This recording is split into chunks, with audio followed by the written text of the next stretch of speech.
Assalomu alaykum. Bugun sizlar bilan Maya jins aniqlash usulida aniqlaymiz homilaning jinsini. Bu 100% emas, 100% usul mavjud emas. Sizlarga qiziqish uchun bu usulni beryapman. Demak, ayol yoshi va oxirgi hayz bizga kerak bo'ladi. Aytaylik, ayol taxminan 90-yil 5-mayda tug'ilgan bo'lsa, oxirgi hayzni 20-24-aprel deb bergan bo'lsa, bunda hisoblab chiqish uchun mana shu ikkita ma'lumotimiz yetarli. Bu bitta usul. Demak, agar 20-24-aprel hayz bo'lsa, katta ehtimol bilan may oyida homila bo'lgan bo'ladi. Ammo 100% emas. Buni homila bo'lgan vaqtni biz aniqlab olishimiz uchun bizga tug'ruq vaqtini aniq bilish juda ham kerak bo'ladi. Demak, ayolning yoshi 34, bu juft raqam. Agarda homila aprel oyida bo'lgan bo'lsa, bunda juft bo'ladi. 4-oy, aprel oyi. Ya'ni bunda ikkita juft kelganligi uchun homila jinsi qiz bo'ladi.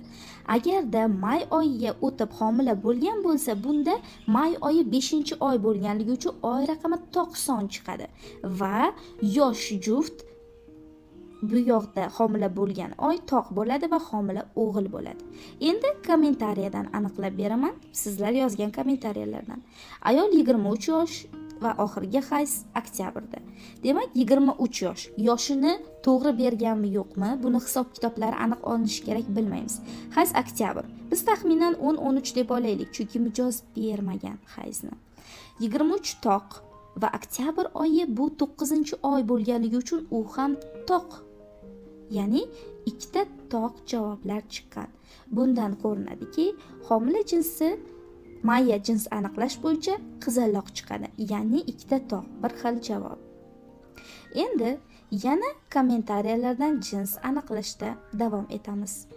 Va shuningdek aytib o'tamanki, agarda siz ham mutaxassisda juda ko'plab usullar yordamida homila jinsini aniqlatmoqchi bo'lsangiz, kommentariyada berilgan lichka orqali mutaxassisga murojaat qilishingiz mumkin.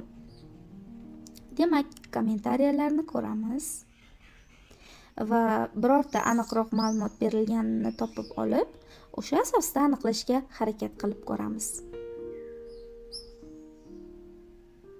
Afsuski, to'liq ma'lumotlar berishmagan, yana taxminiy hisoblashga to'g'ri kelib qoladi. Shuning uchun izlaymiz aniqroq ma'lumot berib o'tilgan joyini.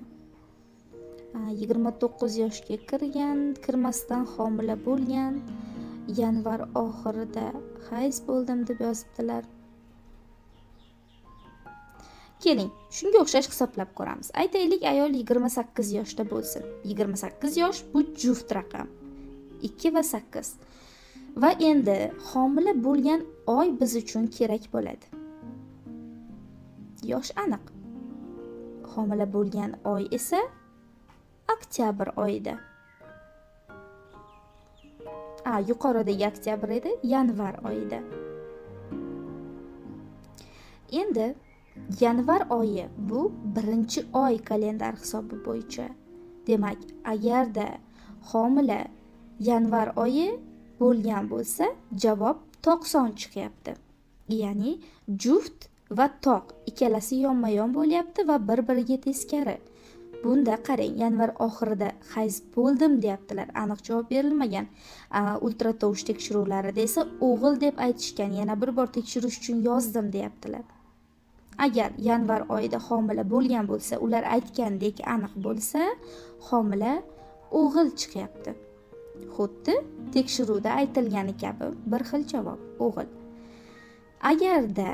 Agarda homila fevral oyi boshlariga to'g'ri kelib qolgan bo'lganda edi, homilani jinsi bu yerda o'zgaradi. Ya'ni fevral 2-oy va bu yerda juft oy, juft son chiqdi va bu yerda homila qiz homila bo'lardi. Mana javob shunday chiqadi. Agarda yanvar oyi bo'lsa o'g'il, fevral oyiga o'tgan bo'lsa homila katta ehtimol bilan qizcha. Shunga o'xshash juda ko'plab usullar mavjud. Agarda siz uchun ham bular qiziq bo'ladigan bo'lsa, qiziqish uchun mutaxassisni aniqlatib ko'rishni tavsiya qilamiz. Unutmang, barchasi Allohdan. Bunday qiziqarli usullar bo'lajak onajonlarimiz uchun yana ham qiziqish uyg'otishga, bolajonini intiqlik bilan kutishga umid uyg'otadigan usullardan biridir.